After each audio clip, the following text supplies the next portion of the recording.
అందరికీ నమస్కారం. ఈరోజు తెల్లవారుతూనే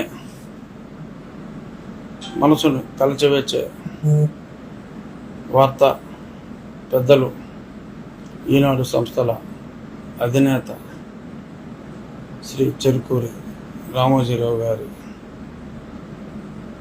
మహాభినిష్క్రమణం. నేనైతే ఆయనది మహాభినిష్క్రమణమే అని పిలుస్తా. ఏమిటి మహాభినిష్క్రమణం అంటే, జనరల్గా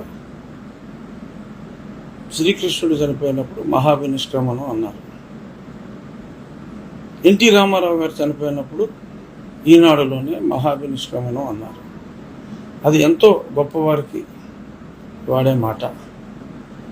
నాకు రామోజీరావు గారు అంటే అంతే అంతే అంతే ఇష్టం అనుకోండి, గౌరవం అనుకోండి, అభిమానం అనుకోండి, ఏదైనా అనుకున్నా అంత విశిష్ట వ్యక్తిని కలవటమే ఇంకా తీపి జ్ఞాపకం. ఒక 6 నెలల క్రితం నాకు ఆయన ఇంతకుముందు కొన్ని సందర్భాల్లో నిమిషం అర నిమిషం మాట్లాడుకున్నప్పటికీ 6 నెలల క్రితం నాకు ఒక అరగంట సమయం అని ఇచ్చి ఆ సమావేశం 2 గంటల పైగా వారితో మాట్లాడటం జరిగింది. వయసులో ఎంతో చిన్నవాడినైనా నన్ను కూడా మీరు అంటే, అయ్యా దయచేసి నన్ను అవమానించొద్దు, ఇలాంటి మహానుభావులు నన్ను మీరు అంటాం నేను భరించలేను అంటే వయసు బట్టి కాదు అని ఎంతగానో ఈ అరాచక పాలన పైన పోరాడుతూ ఈరోజు ఈ రాక్షస పాలన అంతమైంది అంటే అందులో సింహభాగం ఆయన ఈ ప్రభుత్వ అవినీతిని తూర్పాడ పట్టిన తీరే అని చెప్పుకోవటంలో ఎటువంటి అతిశయోక్తి లేదు. మరి అటువంటి ఆ మహానుభావులు నాకు సమయం ఇవ్వటమే కాకుండా వారి చిన్నతనం నుంచి ఎన్నో విషయాలు మా తాతగారితో ఆయనకెంతో, వారిద్దరూ పక్కనే ఫ్యాక్టరీలు పెట్టిన వాళ్ళు విజయవాడలో, ఆయనతో ఉన్న స్నేహాన్ని గుర్తు చేసుకుంటూ వారి చిన్నతనం నుంచి వారి లైఫ్లో మేజర్ ఈవెంట్స్ అన్నీ చెప్తూ, రాజకీయాల్లో కూడా ఆయన ప్రత్యక్షంగా లేనప్పటికీ కూడా మరి కొన్ని విషయాలు వారి వద్ద నుంచి తెలుసుకోవటం నిజంగా నా జీవితంలో ఆ 2 గంటల సమయం మరచిపోలేని సమయం అని చెప్పుకోవచ్చు. ప్రతి నిమిషం గుర్తుండిపోతుంది. అంత మహానుభావుడు మళ్ళీ ఆ వయసులో, అంటే సుమారు నేను చెప్పేది కొద్ది నెలల క్రితం, మరి అనారోగ్యం అప్పటికే ఆయనకు ఉంది. అయినా ఆయన ఎంత ఎదిగినా కూడా, ఎంత గొప్ప వ్యక్తి అయినా కూడా మరి నాలాంటి వయసులోనే కాదు అన్ని విధాల ఆయన ముందు ఎంతో చిన్నవాడిని ఆయన, నన్ను కూడా ఆయన మరి లిఫ్ట్ వరకు వచ్చి ఆయన సాగనంపటం అంటే మరి ఎంత ఎత్తుకు ఎదిగినా అది 100 ఒక్కరికి అటువంటి గొప్ప సంస్కారం ఉంటుంది. ఒక మహానుభావుడు, సంస్కారి అంటాం చాలా చిన్న మాట. అసలు నాకు 100 మాటే రావట్లేదు ఆయన గొప్పతనం గురించి మాట్లాడటానికి. వారిని కలిసినప్పుడు మరి ఆయన ఒకటే పట్టుదల, ఈ రాష్ట్రానికి ఈ పట్టిన పీడ వదిలించాలి రాజుగారు, అదే పనిలో నేనున్నాను, అన్యాయం జరుగుతుంది, తెలుగు ప్రజలు దారుణంగా మోసపోయారు, వారికి ఈ విషయాలన్నీ చెప్పాలి అని చెప్పి ఆయన ఈ క్షణం కోసమే ఎదురు చూసి, మరి ఆ రోజు రిజల్ట్స్ వచ్చిన తర్వాత ఇంకా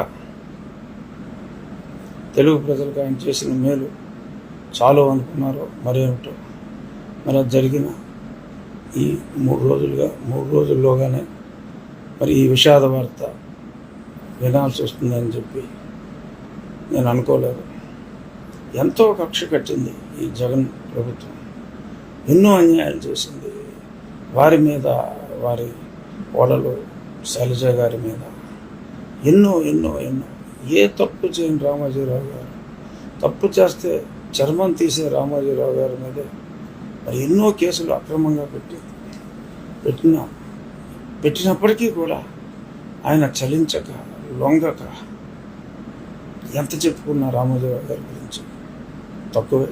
ఆ మహానుభావుడి గురించి నేను మా అధినాయకుడు ఢిల్లీలో ఉన్నందువల్ల నేను కూడా ఢిల్లీకి రావడం జరిగింది. ఇప్పుడే మధ్యాహ్నం బయలుదేరి ఆ మహనీయుని ఆఖరి దర్శనం చేసుకుంటాను.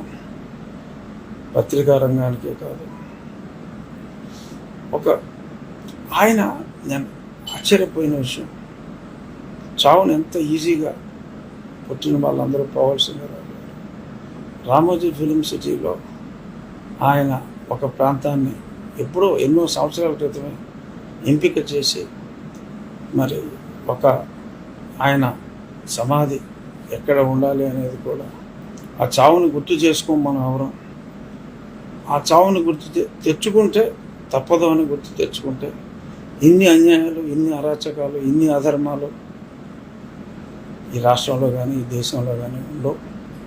మరి ఆయన మహానుభావుడు, ఆయన సమాధి ప్రాంతాన్ని ఒక ఉద్యానవనంగా, ఆయనకు వృక్షాలంటే మహా ఇష్టం, సృష్టికి ప్రతి సృష్టిలాగా ఒక వ్యక్తి, మరి ఏ కంపెనీ కాకుండా ఒక వ్యక్తి రామోజీ ఫిలిం సిటీ లాంటి ఒక మహా ప్రతి సృష్టిని సృష్టించడం అనేది మామూలు విషయం కాదు. ఎన్ని వేల కోట్లు నష్టపోయినా కూడా ఆయన అనుకున్న కళలకు రూపం కల్పించిన ఒక శిల్పి రామోజీరావు గారు. ఆయన సమాధికి కూడా ఆయన ఏర్పాట్లు ముందే ఎన్నో సంవత్సరాల ముందు చేశారంటే ఈయనేం మనిషి రా బాబు అని అసలు నిర్ఘాంతపోయారు.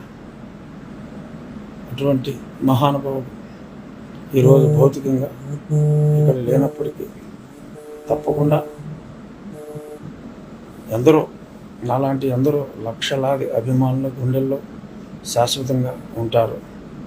వారి లెగసీని వారి కుమారుడు కిరణ్ గారు, వారి కోడలు శ్రీమతి శైలజ కిరణ్ గారు క్యారీ చేయాలని, వారికి రామోజీరావు గారి మనోనిర్భరం, ధైర్య సాహసాలు కూడా ఆ భగవంతుడు ప్రసాదించాలని కోరుకుంటూ అసలు నివాళితో పెద్దలు రామోజీరావు గారికి సాయంత్రంలోగా వారి పార్థివ దేహాన్ని దర్శనం చేసుకుంటాం.